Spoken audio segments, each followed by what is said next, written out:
mas ainda tens muitas dúvidas.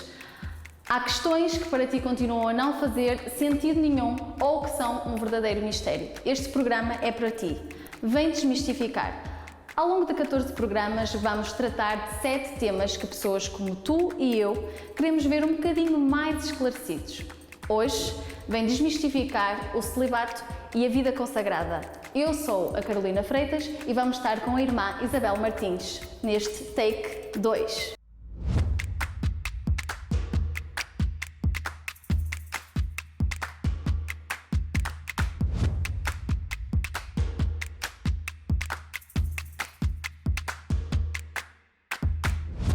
Bem, irmã, e cá estamos nós a continuar a desmistificar a vida consagrada e o celibato neste Take 2 e nós ficámos nesta questão dos escândalos, de alguns assuntos mais densos e mais controversos da Igreja, como a pedofilia e a corrupção.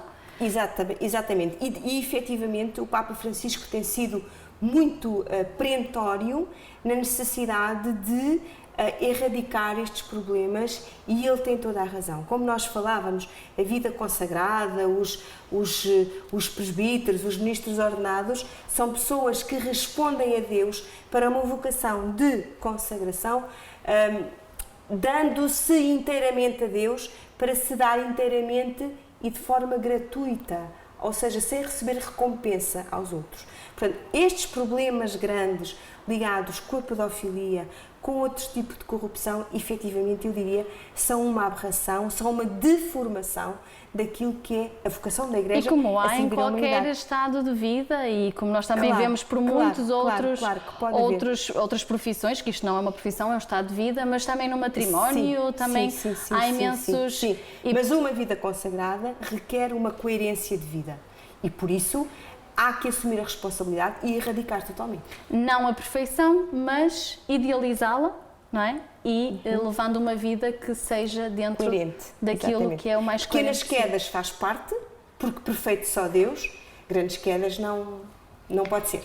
E este ser consagrado, o ser consagrado, que nós também falávamos muito bem no primeiro dia e que falámos aqui da regra, falámos aqui da castidade, da obediência, todas estas chaves, todos estes votos que falámos e que são o princípio basilar da própria vida consagrada. Sim. Como é que eu sei que Deus me está a chamar à vida consagrada? Como é que eu consigo saber que Ele me escolheu? Que não fui eu que o escolhi? Sabes, Carolina, habitualmente Deus mete-se com os nossos desejos. Quando um jovem ou uma jovem começa a sentir alguma inquietação, uma atração pelas coisas de Deus, pela oração, pelo serviço, por estar na igreja, por construir comunidade, quase sempre Deus está aí a entrar por aí. Deus atrai-nos para Ele, para nos possibilitar uma resposta livre também de dizer um sim. O que não quer dizer que seja um sim fácil. Pode não ser fácil, mas será sempre alegre e marcado pela paz. A alegria e a paz são sinais do trabalho do Espírito em nós. E depois, quando esse jovem ou essa jovem quer perceber se sim, se não, porque Deus não fala assim como um computador, ou que a gente vê que as coisas são claras, é preciso discernir. Então é estes sinais, não é? Exatamente. Nós temos de estar um pouco atentos na nossa vida normal, na faculdade, na escola, em casa. O que sentes no teu coração, o que é que te dá alegria, o que é que te dá tristeza, para que é que te sentes atraída, o que é que não te faz sentido na tua vida. Mas será que os jovens hoje em dia não fazem todos a mesma coisa e que é difícil até discernir isso? Aqui os sinais, vamos ouvindo falar dos sinais e que Deus vai colocando na nossa vida. Exatamente. E que às vezes até parece que só olhando de trás para a frente é que conseguimos ver a mão de Deus e fazer a leitura. Sim, é mesmo. Nós temos quem nos ajude. Sim, nós precisamos mesmo de quem nos ajude. Aliás, não é possível, de um modo geral, não é possível fazer um discernimento da pessoa sozinha. Nós precisamos de alguém que nos confronte, assim, cara a cara, frente a frente, como nós estamos agora, que nos faça de espelho e que nos ajude nós próprios a lermos o que está a acontecer em nós. E essa pessoa vai nos ajudar a perceber o que é que permanece, o que é que caiu, o que é que efetivamente se vai tornando consistente até tu perceberes que é mesmo por aqui. e que queres responder. Porque ainda que Deus te chame, Ele deixa-te sempre inteira liberdade para tu responderes que não. Ok, então é um sim livre. Exatamente. É um sim que é discernido para ver mais ou menos para que é que tu és boa ou para que é que Deus precisa de ti. Para que é boa que Deus ou te bom. está a chamar? Exato. E que depois alguém te vai ajudar a dizer, tu encaixas naquela espiritualidade, é isso que nós falamos, ou no carisma, não é? Ou seja, tu és melhor para ali, tu és melhor para ali, e vamos encaixando. Alguém que te vai ajudar a tu encontrares essa resposta. Tu, ou a pessoa que está em discernimento é que tem que encontrar a resposta. Não é alguém de fora que te dá Que a vai resposta. dizer. Porque a resposta está em ti. Porque a resposta depende daquilo que se passa em ti. Daquilo com que te sintonizas, com que não sintonizas, encaixas, não encaixas, tens vontade de ir mais vezes àquele sítio, não te apetece aquilo. Compreendes? Ou seja, se encaixas numa vida monástica, por exemplo, clausura, se encaixas numa vida, exemplo, sim. vida consagrada ao missionárias, por exemplo, lá, mais no exterior. Exatamente. Se encaixas, por exemplo, noutro tipo de ramos, por exemplo, a vida secular. Exatamente.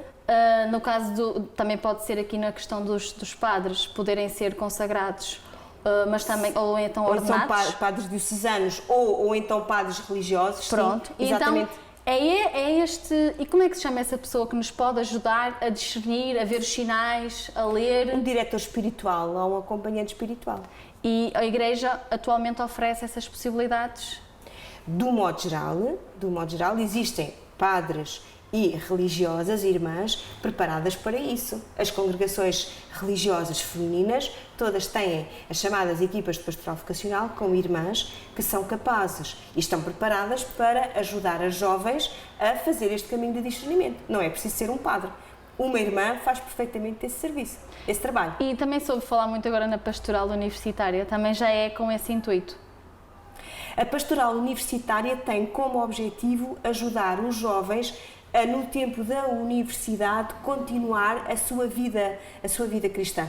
Porque muitas vezes, não é, as jovens fazem a sua formação catequética nas paróquias e depois, quando vão para a universidade, saem das suas terras, sobretudo quem vive fora das cidades, perde-se ali um fio condutor e depois dali entram na vida ativa, na vida profissional. Então a pastoral universitária tem como objetivo ajudar os jovens universitários a manterem viva e a aprofundarem a sua fé, porque a fé tem que continuar sempre a ser aprofundada à medida que também nós crescemos e que adquirimos novos conhecimentos, porque a fé também se tem que continuar a desenvolver. Exato. Então aqui as irmãs também têm esse papel, né? As congregações também fazem esse trabalho pastoral, não é? Como disse bem, para nos ajudar, ou seja, eu chego a uma irmã e digo que estou inquieta, que tenho sentido, é o sentir, não é? Ao sentir.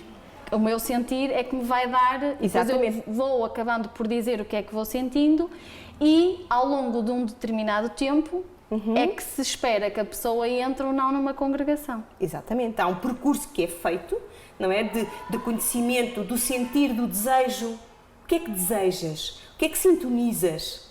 Não é? É mais profundo que o sentir. E aqui vê-se o balanço entre o mundo e aquilo que não é. Tudo. E é muito importante ver tudo. Ver tudo. Onde é que eu me sinto, tudo isso que já falámos agora, não é? E então há um caminho que se vai vendo do conhecimento da própria congregação. Eu sintonizo com este carisma, sintonizo mais com o outro, eu vou a um mosteiro de vida contemplativa e aqui é que eu sinto que Deus me chama, ou então não, tem que ser como consagrada secular na minha casa, não é? Os consagrados seculares vivem os mesmos compromissos da vida consagrada, os votos de castidade, pobreza e obediência, mas vivem na sua casa, têm o seu emprego. Não é vida comunitária? Não têm vida comunitária. Alguns institutos têm, mas do modo geral não têm, não é? Não, é mais por aqui. Têm a própria profissão. Exatamente. E essa mesma doação, ou seja, qualquer estado de vida, nesse caso, são a vida consagrada qualquer secular. modo de vida consagrada, sim. Sim, é vida secular. É exatamente, tem o mesmo percurso de formação de qualquer outra vida consagrada, digamos assim. Sim, até porque o direito canónico prevê uma determinada estrutura para a formação. É a chamada formação inicial, que nas congregações religiosas se chama postulantado e noviciado, mas pode ter outras designações noutras comunidades de vida consagrada. E depois o tempo de votos temporários, E depois as profissões excelentes ou votos perpétuos. O tempo de cada etapa depende também de cada congregação. Não, é obrigatório, o tempo introdutório varia, o chamado postulantado varia, há um ano chamado canónico de noviciado, não é? Isso é obrigatório, é um ano no mínimo, depois pode ser prolongado, muitas congregações prolongam com o segundo ano de noviciado, e depois há um tempo mínimo de 3 anos de votos temporários, não é? E o tempo máximo de votos temporários são 9 anos. Temporários. Temporários, sim. E depois há a profissão perpétua, na qual recebemos uma aliança. E todas recebem a aliança ou depois Sim. lá está, depende de cada congregação? Depois às vezes cada congregação pode. E esse tempo de variar. formação, há um padrão geral para essa formação a nível, sei lá, nacional? Ou cada congregação faz de acordo com as suas regras? Não, há princípios formativos que é muito importante. Na formação é muito importante trabalhar a pessoa, a nossa dimensão humana, o autoconhecimento, nós compreendermos para depois nos sabermos guiar autonomamente, não é? O mundo dos sentimentos é muito rico, mas pode-nos passar muitas rasteiras, por isso não é falarmos nos escândalos. Não é? Seguramente estas pessoas que provocaram o escândalo, quando entraram na vida consagrada ou no mistério ordenado, tinham boas intenções, mas depois alguma coisa aconteceu pelo caminho. Portanto, nós temos que nos saber guiar e por isso temos que nos conhecer, não é? Temos que nos trabalhar, amadurecer, precisamos de ser pessoas humanamente e efetivamente maduras. E isso não se faz num ano nem 2. Não, faz-se a vida toda. Exatamente. Mas há uma base mínima que é importante. Depois precisamos de trabalhar a nossa identidade cristã, conhecer a doutrina da Igreja, aprofundar a parte bíblica, aprofundar o conhecimento da própria história da vida consagrada, por exemplo. E depois há a parte específica do carisma, do instituto ou da congregação, que tem a ver com a história do fundador, que tem a ver com a especificidade da nossa missão na Igreja, e depois, durante o noviciado, há o fundamental, que é o estudo das Constituições. Então, as Constituições é a regra de vida na qual nós depois nos comprometemos por votos a viver e a cumprir. E tudo isto depois para realmente aquela pessoa ser consagrada, pode ter a sua missão aqui em Portugal ou noutro país qualquer, não é? Porque as congregações depois estão aqui em vários países, a maior parte delas, sim, e depois estabelece-se aqui. Exatamente. Portanto, então nós temos mulheres portuguesas, digamos assim, consagradas no mundo inteiro. Exatamente. E esta mulher portuguesa, com a sua individualidade, não é? Sim. Qual é o papel desta mulher, não só portuguesa, mas da mulher também, e agora estou aqui a falar da mulher portuguesa porque realmente nós somos particulares, mas o papel da mulher na Igreja? Nós temos a vida consagrada também para os homens, sim, mas o ser mulher na vida consagrada, o papel do ser feminino, do ser mulher, não consigo dizer melhor, do ser Maria no mundo, não é? Sim. Do ser mulher. De facto, Maria é modelo por nós, mas do ser mulher. A especificidade que Deus, ou o tom que Deus deu à mulher foi gerar vida. Mas que papel, dela? Uma mulher há de ser sempre geradora de vida no sítio onde estiver. No sítio onde estiver. E uma consagrada, a sua missão é ser geradora de vida.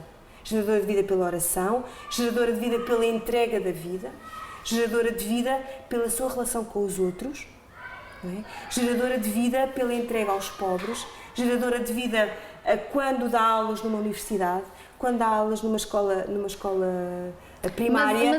Mas não se esqueça, mas quando falou agora aqui na universidade, há um papel da mulher, ou há um papel primordial da mulher para estes cargos todos que existem no mundo, na Igreja, numa Igreja de homens? Claro. A Igreja, a mulher tem livre trânsito, digamos assim. Tem. A mulher até agora tem estado presente em todos os setores da vida da Igreja e da vida da sociedade. As mulheres consagradas, não é? Eu tenho uma irmã da minha congregação que é professora de Fisicoquímica e que tem um doutoramento em desenvolvimento e sustentabilidade. Já está muito avançada. Portanto, compreendes, não é? Portanto, nós, como consagradas, podemos estar em qualquer setor da sociedade.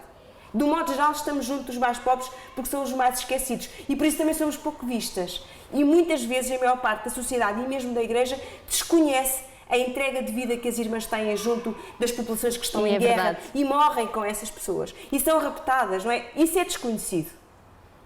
Mas as religiosas fazem isso. Mas também podem estar em situações de topo. O que está a acontecer neste momento na Igreja é que o Papa Francisco está a abrir caminhos para que também mulheres possam estar em órgãos de reflexão e de decisão da Igreja, que não acontecia até agora. Isso tem a ver com as leis internas. Mas nada disso nos impede de, como mulheres, construirmos a sociedade a partir da nossa identidade. Pois, porque há aquela ideia de que o ser-se consagrada, o ser-se mulher na Igreja é ser-se serviçal. É resumir-se a tarefas domésticas.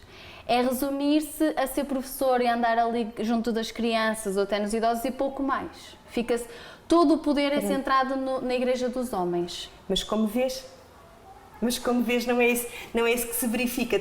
Talvez ache essa ideia por não ser conhecido, mas na verdade há religiosas em todos os setores da sociedade. E eu digo mais, uma religiosa pode colaborar na construção da Igreja a partir do seu ser mulher e do seu tom carismático. Porque depois uma coisa que é muito interessante é, por exemplo, quando nós trabalhamos numa equipa de religiosas, sei lá, para montar um encontro com jovens, já tem acontecido, uma religiosa de cada congregação. O mais bonito, das coisas mais bonitas de ver é cada uma tem o seu modo diferente De analisar. de analisar, traz um aporte diferente, porque ao assumirmos uma vida religiosa num carisma, nós como que tomamos a forma deste carisma. Estamos na Igreja com este estilo próprio de estar, que nos vem do nosso carisma. Portanto, não há barreiras nenhumas que a vida religiosa ponha a uma mulher para ser totalmente feliz, totalmente realizada e contribuir para o crescimento da sociedade. Não há barreiras. Eu gostei de uma coisa que falou, que era a maternidade espiritual. Ou seja, a mulher deixa de ser mãe no seu ser biológico. Exatamente. Mas o ser espiritual é que pode ser mãe de todas as crianças. Imagina que está numa missão e abraça todos aqueles que naquele momento não têm mãe nem pai. Exatamente. E mesmo, pode ser as crianças. É essa a beleza? É, claro. É a escuta de qualquer pessoa que se aproxima da religiosa em sofrimento. E a vida que Deus gera naquela pessoa através da irmã que se dá e que escuta. Porque ser consagrada é, como nós dizíamos, estar perto de Deus, estar com o coração e o rosto virado para Deus, para que Deus toque o coração e a vida das pessoas. E isso é gerar vida.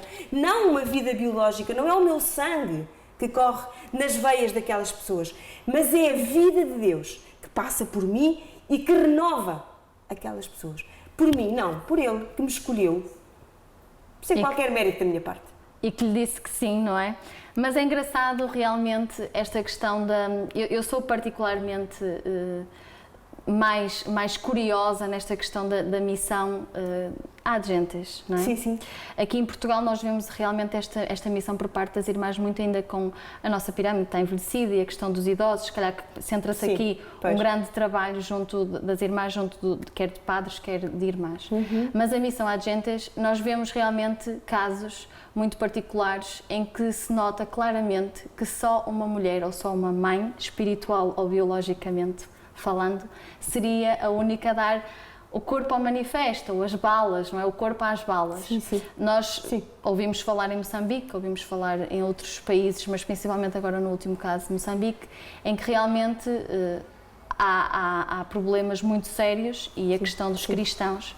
E falou-me também que, olhando agora um bocadinho aqui ao seu carisma, digamos que na perseguição aos cristãos, o facto do vosso carisma, deixa eu ver se eu entendi, o facto do vosso carisma ser desta forma, onde estão no mundo sem ninguém vos conhecer, são um fator preferencial ou até muito positivo nestas situações é que, por exemplo, como em Moçambique, que fazem a perseguição aos cristãos e não há uma definição das pessoas, mas a vossa atuação está lá. Sim, pode facilitar muito a nossa proximidade às pessoas. Eu posso dizer que nesta situação concreta de Cabo Delgado, nós tivemos 3 irmãs que foram passar um tempo de missão a Cabo Delgado. O que é que elas fizeram?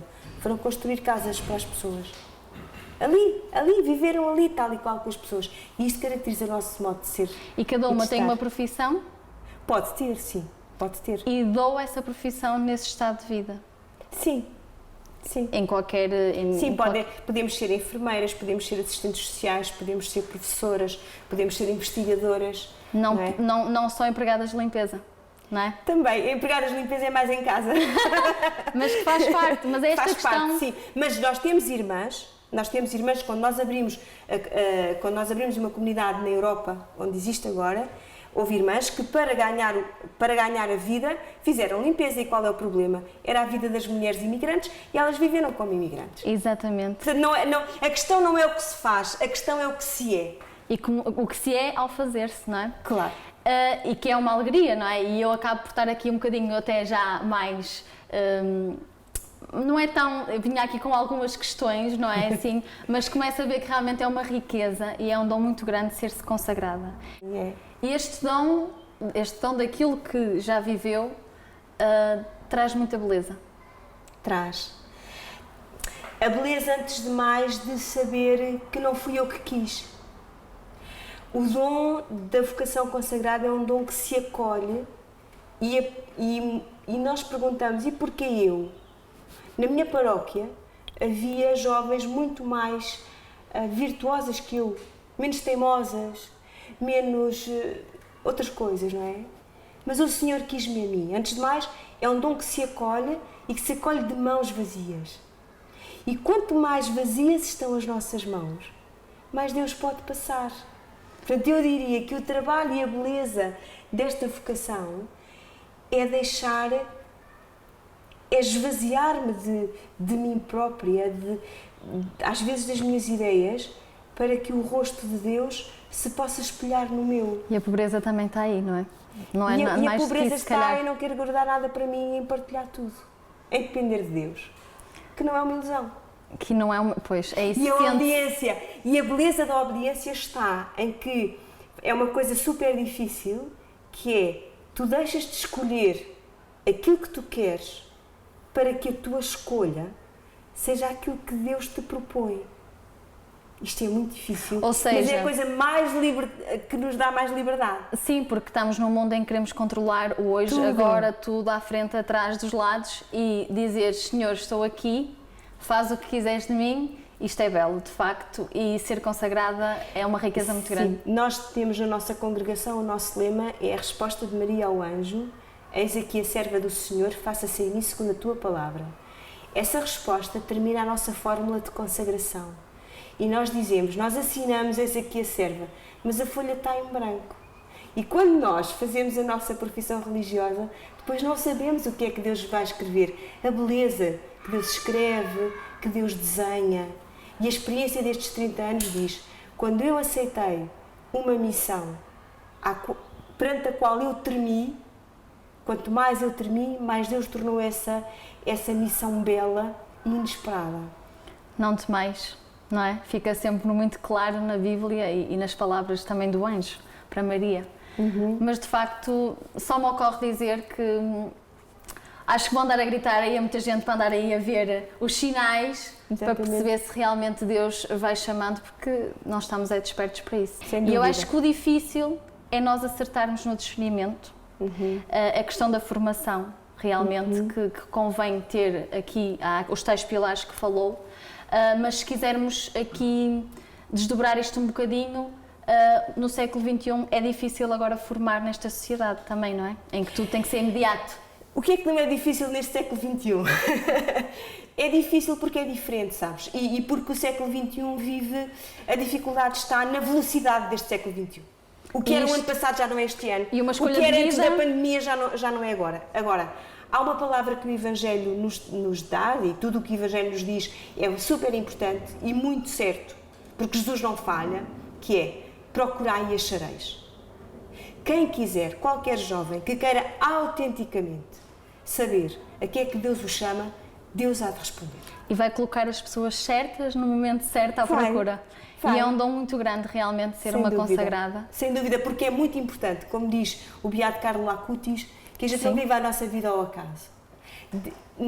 Cada um de nós não tem que ser fotocópia dos outros, como ele diz, não é? Nós temos um papel no mundo. É importante e Deus conta com cada um de nós para construir o mundo. Construir não de qualquer maneira, mas deixar um rastro de amor no mundo. Deus conta com cada um de nós, não de qualquer maneira, mas potenciando os dons que cada um tem, para tornar o mundo melhor. É preciso ordenar, não é? Este coração, aquilo que Deus vai chamando, falar com as pessoas certas, ou então pôr-nos a caminho que Deus vai nos chamar as pessoas, vai colocar as pessoas certas para nós chegarmos àquilo que Ele nos fez, ao propósito para que Ele nos lança no mundo. Eu conheço alguém que diga assim, quando a gente abre a porta, Deus nunca se faz rogado. Rogada? Deus nunca se faz rogado, ou seja, quando a gente abre a porta, Deus entra sempre. Vai ajudar sempre a arranjar. Ajuda. Pronto, irmã, foi um gosto muito grande e realmente a vida consagrada tem aqui muito ainda que podíamos explorar, sim. Mas para o tempo que tivemos juntas acho que já falámos aqui muitas coisas e conversando, fomos desmistificando. Obrigada, irmã. Obrigada.